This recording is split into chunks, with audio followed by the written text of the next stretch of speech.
Toda história vem de uma ideia, né? E toda ideia vem de um conceito. No roteiro de um filme, as ideias seguem uma lógica que vão além de uma camada de compreensão básica e direta, que é aquela que é mais facilmente entendida por todos. Existe sempre algo que fica implícito nos acontecimentos de uma história, né? Um significado profundo para além das sensações diretas, no que podemos chamar de subtexto, algo que fica em uma segunda camada de interpretação, ou nas entrelinhas. Esse é o quadro Entre Linhas, em que analisamos um filme e as suas pautas. Aqui desvendamos o subtexto presente em uma trama, que não só enriquece a sua compreensão sobre a narrativa, como também entende por que ela foi contada daquela forma. Bem, o filme de hoje é Os Miseráveis, de 2012, dirigido por Tom Hooper.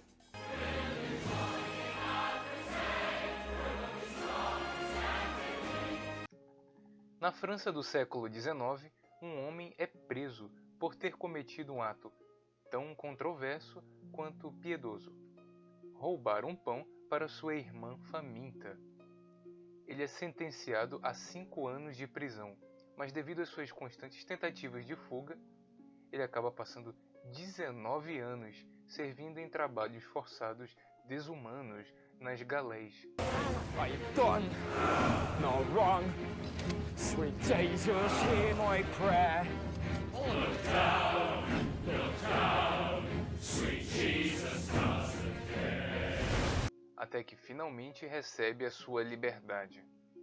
Porém, nunca mais a sua vida será a mesma. O Jean Valjean que entrou ali era uma pessoa, mas o Jean Valjean que saiu da tortura era outra. Alguém totalmente embrutecido, cheio de ira e ressentimento. Em vez de produzir justiça, o sistema penitenciário, na verdade, o desumanizou, o tornando inapto a voltar a viver em sociedade. Ele é obrigado a levar um documento de ex-detento a qualquer estabelecimento em que ele vá se hospedar ou trabalhar. Ninguém abre as portas para Jean Valjean. Ele vira um pária, um marginal, alguém que é visto sempre com desdém e desconfiança pela sociedade. Condenado a mendigar, novamente, que foi justamente o motivo que fez ele cometer aquele ato que o levou a ser preso, ele acaba, felizmente, cruzando o caminho de um sacerdote, o bispo de Digne, chamado Myriel, que lhe dá comida, abrigo e respeito, algo que Valjean já não conhecia há muito tempo. Ironicamente, as condições desumanas nas quais ele viveu o fizeram se tornar verdadeiramente um homem perigoso, muito mais do que ele jamais foi antes. Ele decide então aproveitar a estadia para roubar a prataria do bispo. Afinal, ele não sabia por quanto tempo ele ia poder passar as noites ali e precisava de um sustento a longo prazo.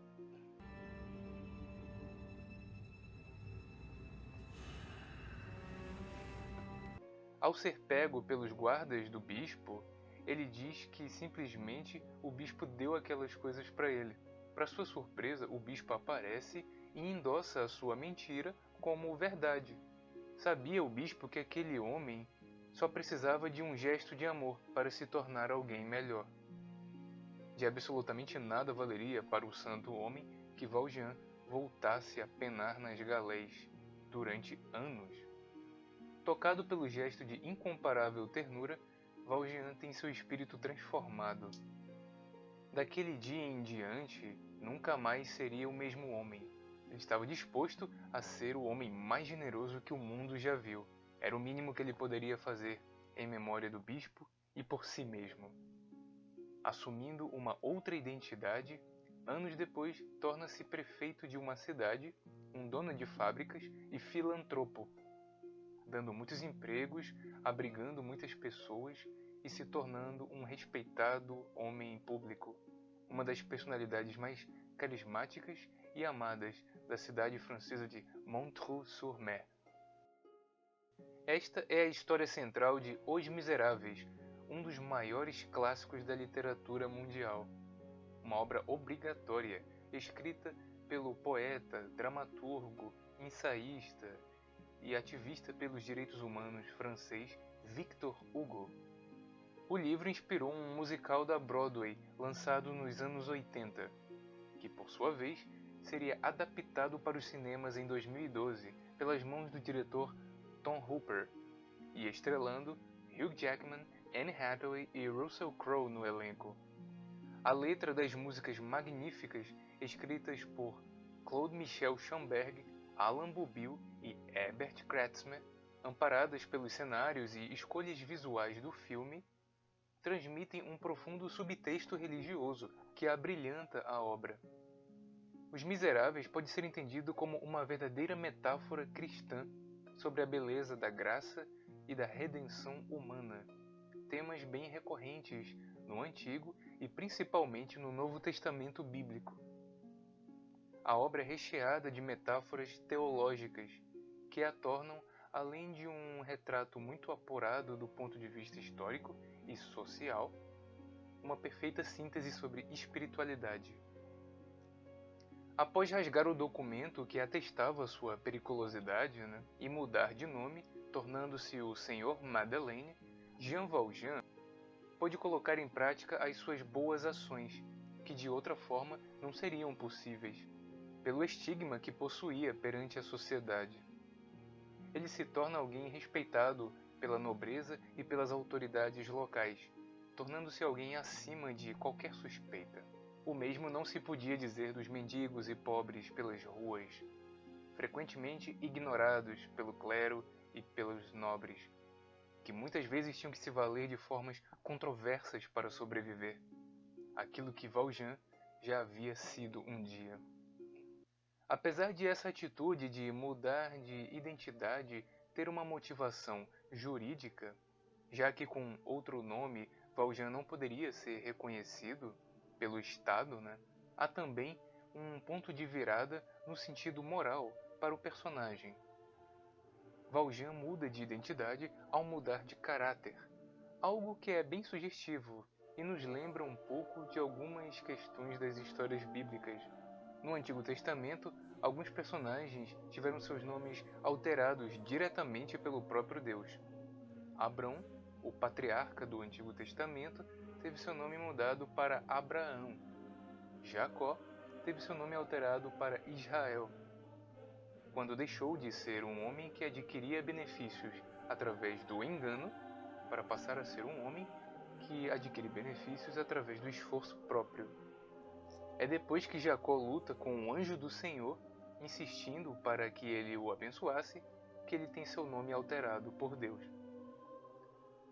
No Novo Testamento, o apóstolo Simão tem seu nome alterado pelo próprio Mestre Jesus para Pedro, ao torná-lo seu discípulo, fazendo ele deixar de ser um pescador para ser um de seus mais importantes apóstolos. Ou, melhor dizendo, nas palavras do próprio Mestre, deixando de ser um pescador de peixes para ser um pescador de homens, um termo simbólico.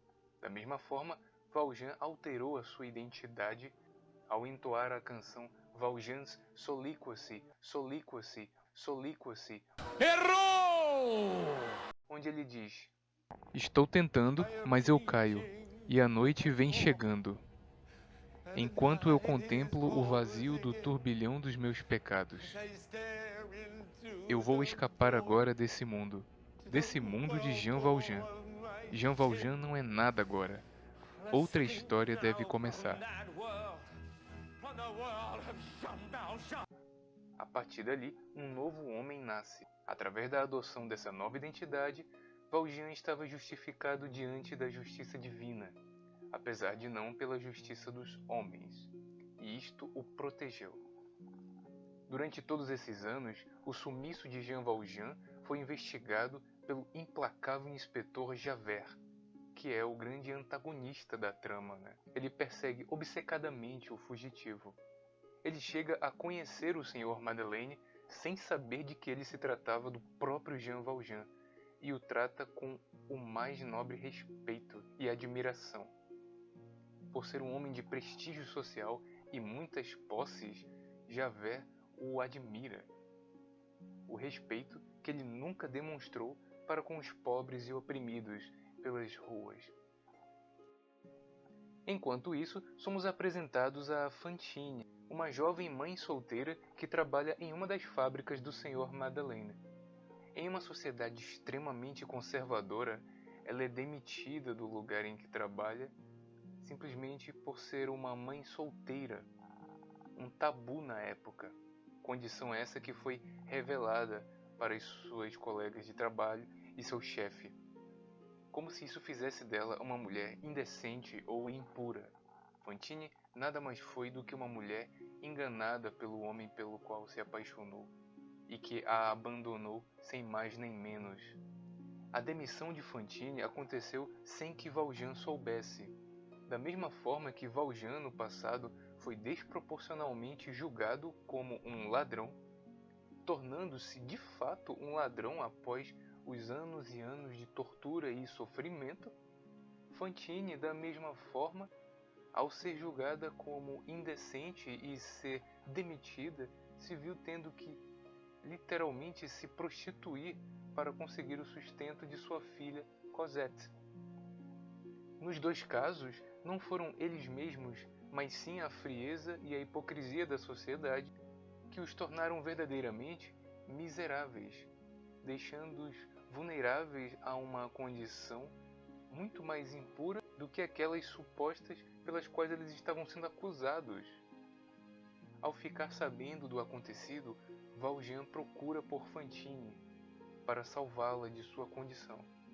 Pena que não chegou a tempo para impedir que Fantine já tivesse sido usada e abusada e inclusive tivesse contraído uma pneumonia por ficar exposta ao frio noturno.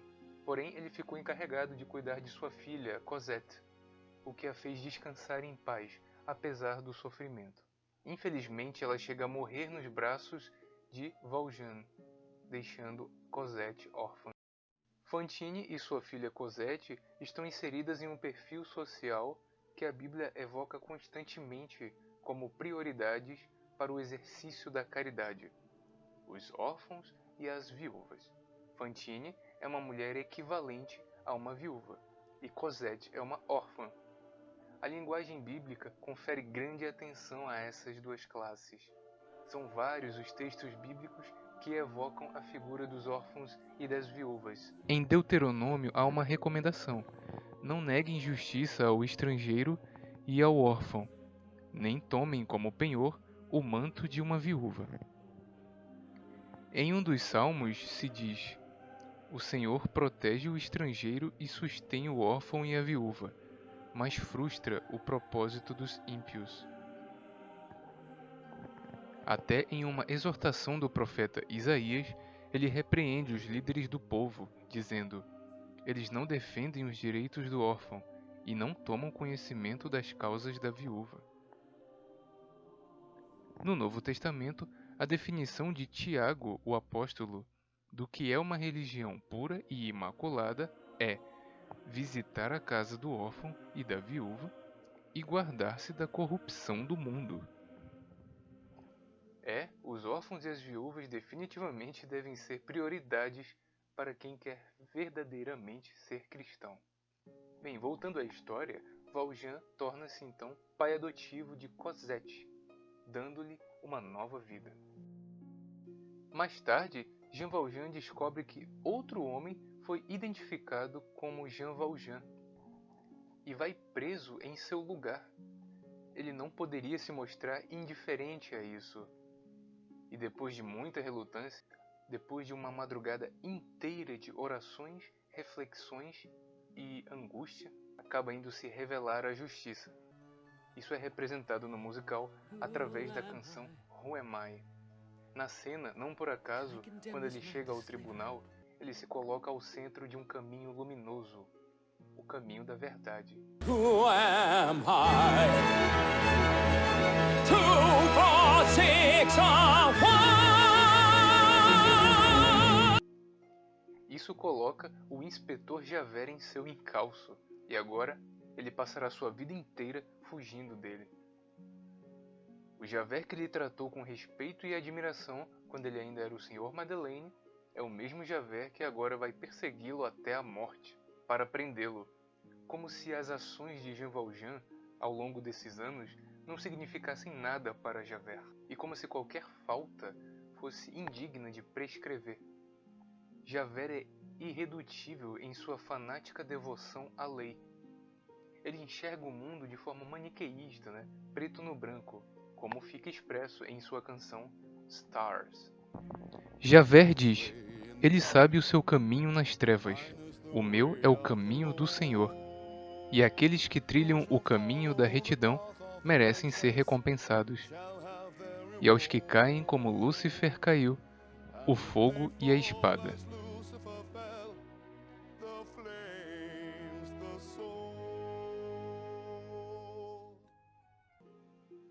Bem, para Javert, o mundo se divide entre santos e pecadores, deixando de reconhecer que o pecado está em todos nós. Como diz o apóstolo Paulo em sua epístola aos Romanos, porque todos pecaram e destituídos estão da glória de Deus. Mas está na cara que Javert não é muito lá de ler o Novo Testamento, não é mesmo? Se reparar bem, logo antes de começar a cantar a música Stars, ele está lendo as Sagradas Escrituras, Mas pelo volume da seção que ele lê, podemos perceber claramente que se trata de algum livro do Pentateuco, já que se encontra bem no início da Bíblia. Claro, para Javert, a lei é mais importante do que a graça, testificada no Novo Testamento, que fica mais ao final da Bíblia.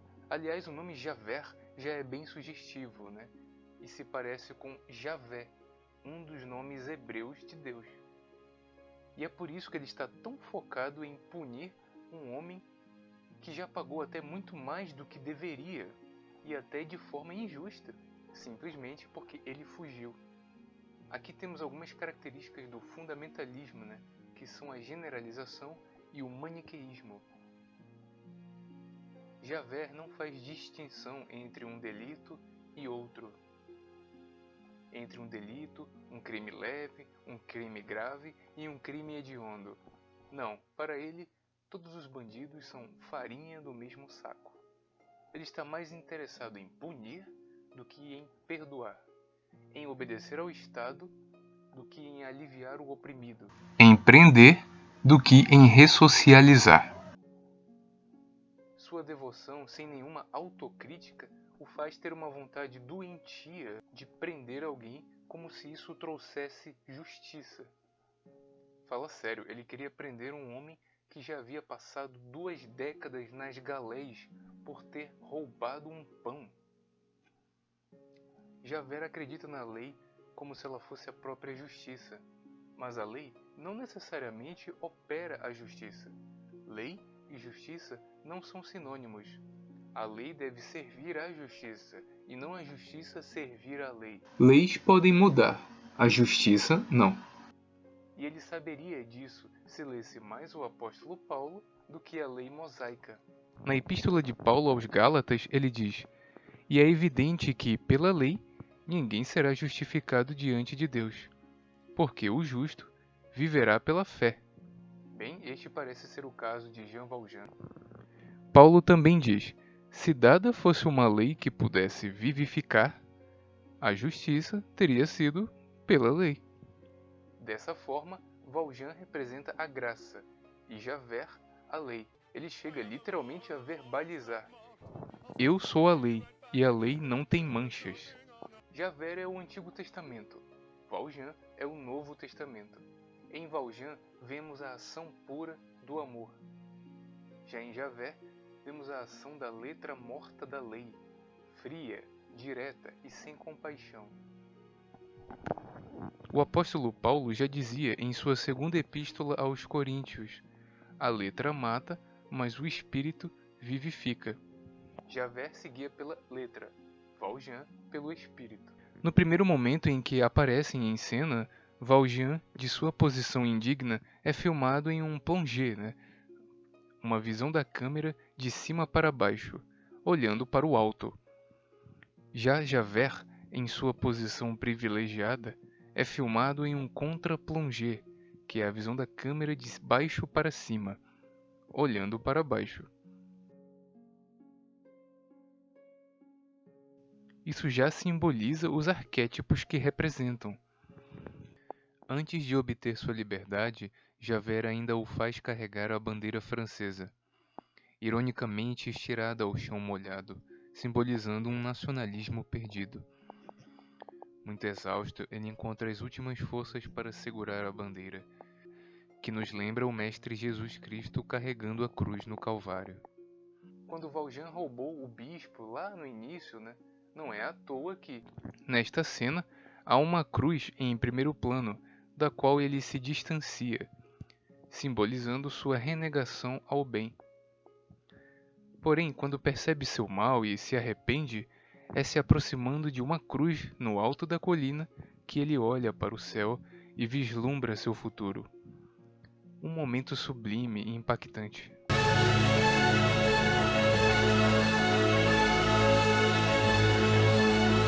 I am the master of hundreds of workers. They all look to me.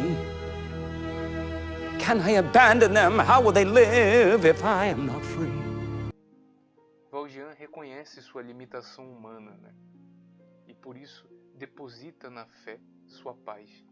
Já Javert acha que pode, por esforço próprio, alcançar a sua salvação, e por isso se mata em desespero ao perceber sua limitação humana. A mesma melodia entoada por Valjean em seu arrependimento é cantada por Javert em seu desespero. Told me that I had a soul. How does he know? Is he from heaven or from hell? And does he know? As canções Valjean Soliloquy e Javert Suicide têm a mesma melodia, porém letras diferentes, criando o contraste entre os dois personagens e evidenciando o destino oposto de ambos. Um encontra a redenção e depois a salvação.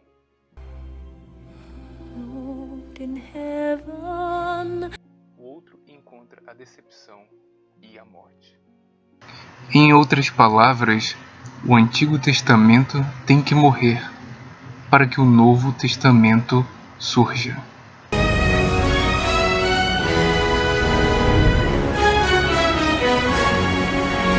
Esta conclusão condiz com as palavras do apóstolo Tiago, porque o juízo será sem misericórdia sobre aquele que não fez misericórdia, e a misericórdia triunfa do juízo.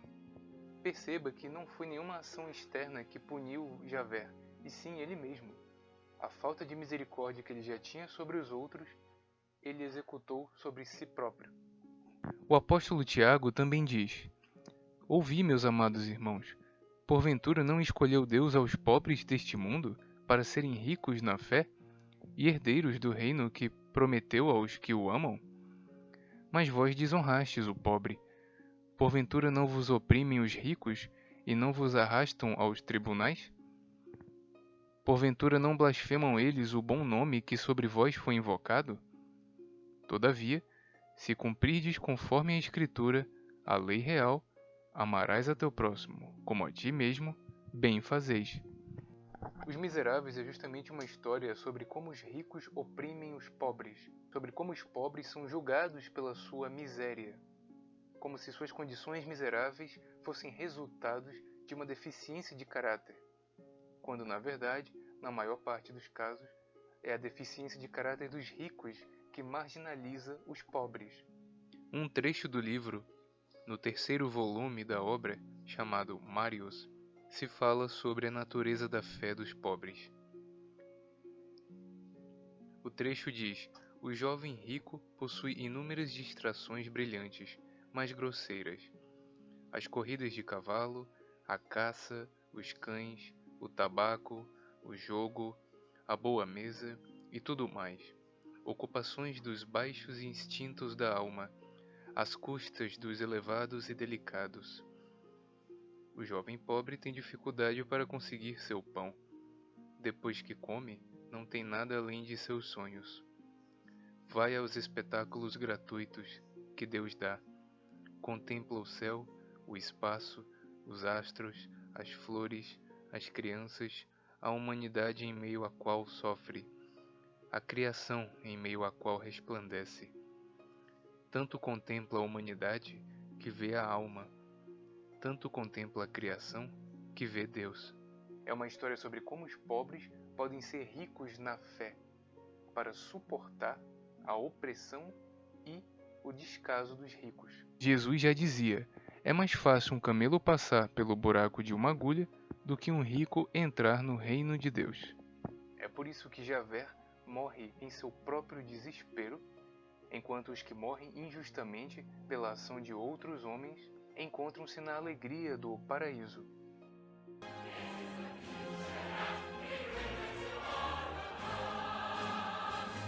Pois, como Jesus disse, bem-aventurados os que são oprimidos, porque serão consolados.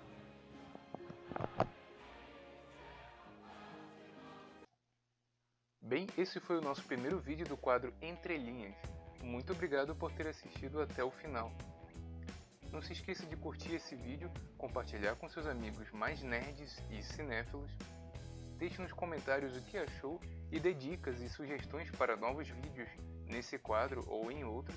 Se inscreva no canal e ative o sininho para receber as novidades. Um forte abraço e até a próxima!